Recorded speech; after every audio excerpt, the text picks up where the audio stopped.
रामकृष्ण हरी. तुम्हाला एका वनस्पतीची माहिती सांगतोय. काही वनस्पती गोळा करण्यासाठी या ठिकाणी आलेलो आहे. बघा, परिसर अतिशय जबरदस्त आहे. तर कोकणामध्ये अशा वातावरणामध्ये अतिशय जबरदस्त असं वातावरण असतं.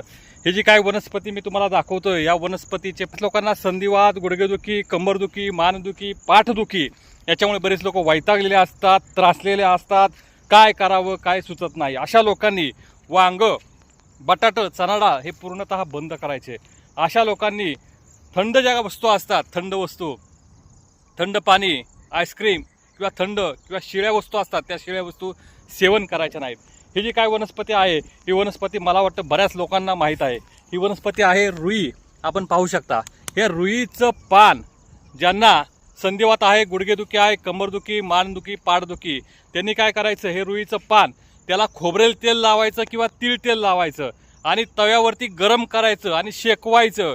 काही बरीच लोक असतात, ती लोक त्यांना काही सहन सुद्धा होऊ शकत नाही. त्यांनी रुईच्या पानाऐवजी वडाचं पान वापरायचं. हे जर तुम्ही करताय काही दिवस लगातार, तर बघा सुजा कमी होता, ठणका कमी होतो, त्रास कमी होऊन जातो. तर ह्या रुईच्या पानाचा अतिशय जबरदस्त असा प्रयोग मी आपल्या सर्व लोकांना सांगितलेला आहे. ही माहिती बऱ्याच लोकांपर्यंत लाईक करून शेअर करायची. बघा.